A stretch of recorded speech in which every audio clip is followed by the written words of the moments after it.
everybody, it's Liz from Augusta. Just checking in today to give you a little bit of an update and tell you some exciting things that are coming up ahead. First of all, don't forget we have our summit coming up in October and we'd love to meet you there. Things like that are wonderful times for refreshing for all business owners, not just in the landscape space. But we've met some great people and there's lifelong relationships that are formed, and if you feel alone and unsupported in your business, it's a perfect event to come to. Plus the Equip Expo is right behind that, so we are going to be there on the beginning of the week, and then the expo starts on Wednesday, I think. So Monday and Tuesday, and then Wednesday starts the expo, something like that. So please come and we'd love to meet you. So as you saw on the thumbnail, I am writing a book. So this is something that I never expected to do, never had any desire to do. However, I've been asked to share my story, and I've never felt that it was the time, nor do I still feel that it's the time to share it in its entirety. And so I've never opened up or really shared, but I had this inspiration one day that if I shared about business, then I could drop in some things from my personal experiences with business, which would tie in a little bit into things with my personal.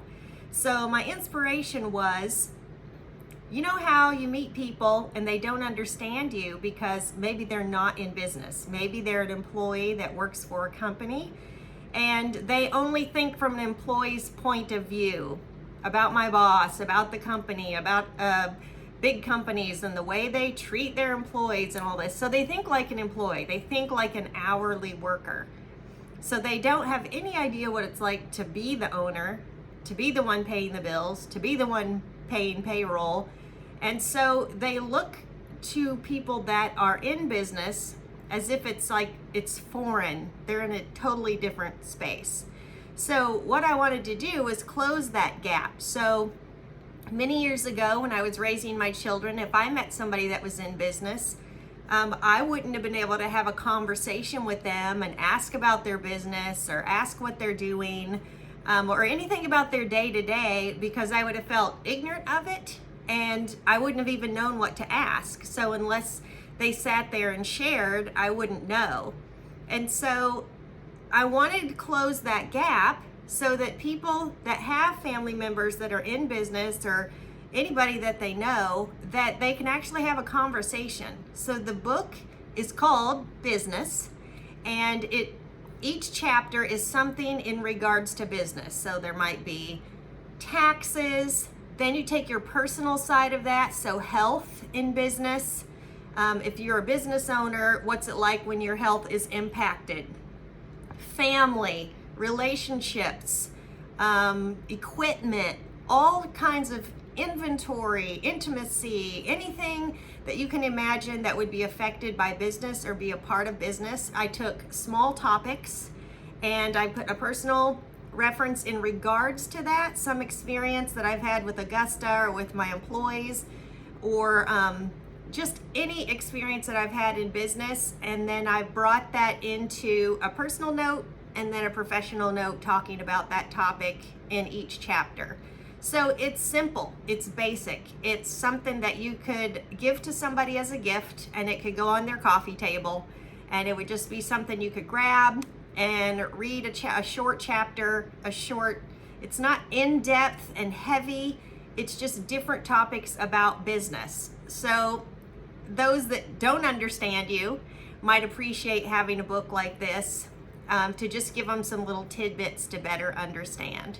So if you're just getting started in business also, I remember years ago I owned a janitorial business, and then I owned an in-home care business. And because I didn't have, let's say, multiple members of my family that had been in business and like openly sat and talked about it and all the aspects and, you know, running it day to day, employees, hiring, firing, all the things that go with business, there was never conversations around that.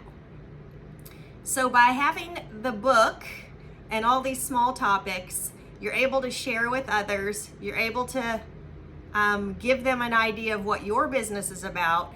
But if you're just starting your business, you may feel ignorant to even share about business because you're kind of bumbling around. So because I didn't have any business acumen, I did what I thought I knew. And so the very little that I knew is how I ran my business. And of course, knowing what I know now, I would have done some things differently. And I would probably still be running my businesses. But life has a way has these undulations and transitions, and we do different things, life happens. And so I'm in a good place now with Augusta. I'm the COO there, and we have, I think it's 130 locations now. And it's been a wonderful experience. I've met a lot of amazing people, have an amazing team, and Mike and I have been a good team and a good partnership. So, by the way, he's my nephew. Any of you that have ever wondered, it's kind of funny. We never talk about that. We're very professional. And so it's funny that, I'll have employees that have worked for us for maybe 8 months and then they discover that, or we tell them or something. So we're just very professional, and I definitely recommend that. Not everyone can work with their family, and maybe you could work with some members of your family, but not all of them. So I highly recommend that you, my beloved friends and listeners, and those that watch the channel, I recommend that you get my book. And where we are now with the book is I sent it for the first edit, and the publisher came back and they said, we'd really like more of your personal experiences in the book. So I felt a little uncomfortable with that, but it was a little bit encouraging also that would be, from their point of view, what the reader would appreciate and need. So I was able to provide more of that for the book. So now it's on its second edit, and when that edit is done, they send the manuscript back to me.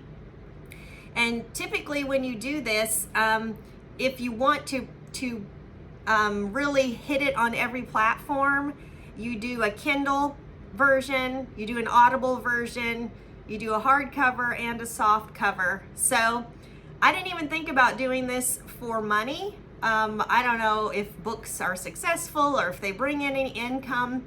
The reason I wanted to do it from my point of view was I just wanted to experience it. I love learning, and I just wanted the experience of, it would be cool to write a book and see how the process goes. And I've really enjoyed that, working with a team of about 12 people. And then there's a project manager over the book, and then they're the one person communicates with me, and then they have their team that they reach out to and do all the portions of the book, and then that one person just checks back with me. I really like it. It's been a fun experience, and then I would like to do some more things in the future. I actually I checked in my Audible and I Googled any way to find some sort of course for HR management, somebody that would be new in business, being pulled into an office setting, to be running teams and crews, some kind of beginner's manual for them to be able to run teams and run a business and be involved. Let's say you are the spouse of somebody who owns a business, and suddenly, for whatever reason, you get pulled in and you have to help with the business, and you're thinking, oh my word, I have no idea what I'm doing. I couldn't find any course or any training or any textbook or manual for anybody to run a business and be a supportive part like that. So I'm working on a course, to put together a course for managers, owners, to give to their office staff and to their managers that run teams, their project managers. And this would be a basic beginner's one, the first course that I would do. And so I want it to be really in-depth, comprehensive, worth any bit of money anybody would give towards it. And again, it's just for me to experience it, to share with you. And I believe that whatever you're given, whatever experiences you have, that the result of that, any good from that, you should give out to other people. So if you can learn from my mistakes, that's awesome. If you can be benefited from my experience, that's awesome too. Since we're on the topic of books, I wanted to share a book today. So this one is Discipline Equals Freedom Field Manual by Jocko Willink. It's a black book with Jocko's face here, and it's a military font. And the back says there is no shortcut, there is no hack, there's only one way, so get after it. So I've had this book since the very first week it came out. I pre-bought it and I was excited to have it. So it is also a book that just, see, it says the title is Hold the Line, and then it just has a short excerpts on each page. So it's an easy read. It's a fast grab, and I'll read you a little bit from the book. Discipline Equals Freedom has been a wonderful book for me. The concept of discipline equals freedom is for me, I can give you an analogy of, let's say that you hate working out and it's never been a part of your life and you know you need to do it. So if you have the discipline to do some sort of workout every day and you make it just a part of your life, it's something that you have to do.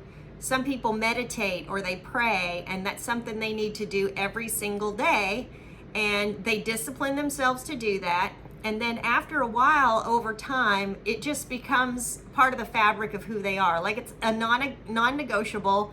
They don't think about whether they feel like it or whether they want to do something. They're just disciplined, and they've disciplined themselves to do that. For instance, if you decide you shouldn't have sugar, you see it's like cocaine to those pleasure receptors in your brain, and you crave sugar and anything that's starch, rice, bread, potatoes, all that good stuff. If you decide you're not going to have sugars, which those things turn to sugar in your body, and you make the decision, then you have to discipline yourself to not partake in those things. But after a while, the discipline makes you free. So you don't crave it anymore, you don't need it anymore. People can be having donuts and cake and the whole works, and there's just nothing there because you've disciplined yourself and you've made a lifestyle change, and you don't even need that stuff. So it's the same with working out. One of my team was telling me a story about that, and they weren't specifically talking about discipline, but they were saying how that they had seen their dad from the time they were little work out. And so they would wake up in the morning and they would hear their dad blasting his whatever he was listening to and exercising. And they remember him coming to the table and being sweaty, and he had had his workout. And he's not the kind of person, they said their dad is not like a hardcore workout fanatic or fitness fiend or anything like that, but it was just a part of their life. So as long as they've known their parent since they were little, that's what their parent has done. So it's a non-negotiable, it's going to happen. So discipline then equals freedom. So here's a chapter I'll read to you. The chapter is called Good. How do I deal with setbacks, failures, delays, defeats, or other disasters? I actually have a fairly simple way of dealing with these situations summed up in one word: good. This is something that one of my direct subordinates, this was actually Leif Babin he's talking about, one of the guys who worked for me, a guy who became one of my best friends, pointed out. He would pull me aside with some major problem or some issue that was going on, and he'd say, "Boss, we got this thing, the situation, it's going terribly wrong."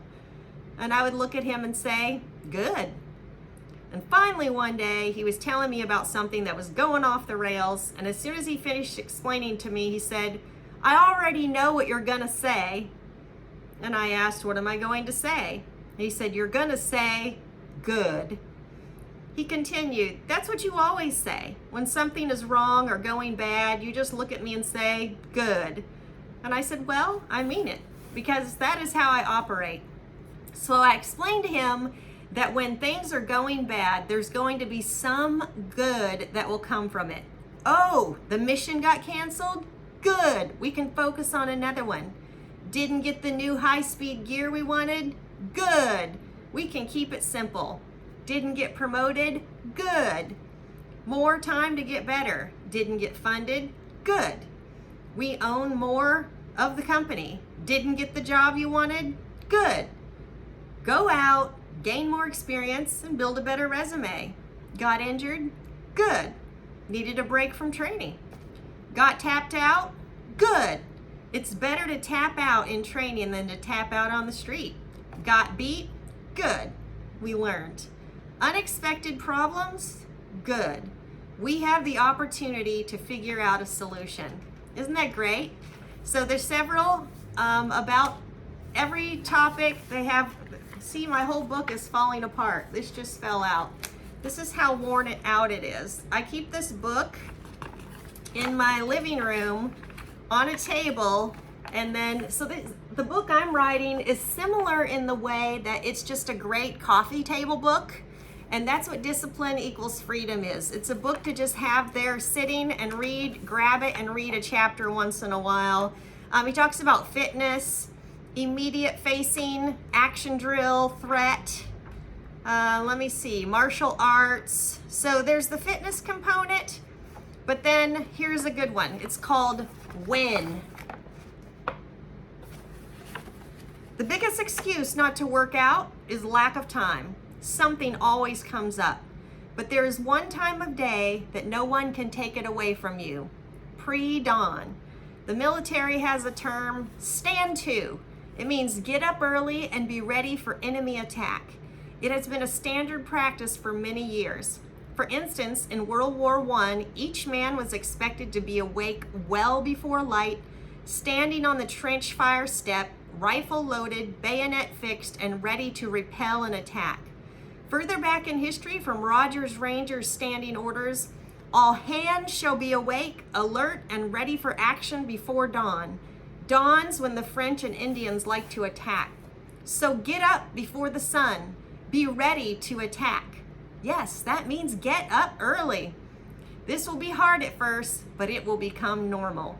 And once you are accustomed to it, early rising is guaranteed to make your day better. So get after it. So I'm excited to finish up my book. I'm not sure how much longer it will be. As soon as the editor gets back to me with the manuscript, then I have to do the audible. So I'll read the audible in a professional studio or something. We have several setups with Augusta, so I might be able to do it that way. But they like to release all 4 editions at the same time. So I'll try to get the audible done. Somebody told me, is there going to be an audible? Because I want that one. And so I know that that's, even myself, that's the way most of us absorb content. And so I'll need to make sure there's an audible for you as well. So I look forward to sharing. Thank you for being on this journey with us with Augusta. It's so fun to meet each other, and I look forward to seeing you at the summit in Louisville, Kentucky this year. I have a real heart for some of the young guys. So when we were at Equip Expo last year, there would be a bunch of kids coming up and talking to Mike, 12, 15, 14, and they had already started their small lawn care businesses. And I just thought, I wish they could come to Summit, but it's so far away, and their parents probably don't want to pay, and they definitely don't have the money to pay to fly there, have accommodations, and be there for all of our wonderful speakers and everything that we do at the summit.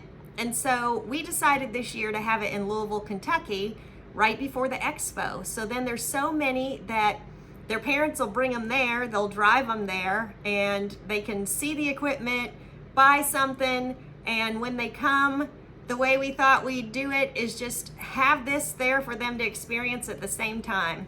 And they're the ones I'm really excited for, because they'll get to come see the whole thing. Mike started mowing when he was 11. I started working in my first restaurant job at 14. And these kids that really want to get after it and be disciplined and have their own businesses and be entrepreneurs, it's pretty awesome. And we have no differentiation between age. Sometimes age is their competitive advantage because people are willing to give them a chance as a young person. And so it's so wonderful that we could all be there together. So I hope that you can come and bring some of your team, and we'll look forward to it. So I look forward to giving you the book, and it's going to be interesting to see how this journey plays out. So kudos to you for your discipline. Hang in there, and we will see you in October.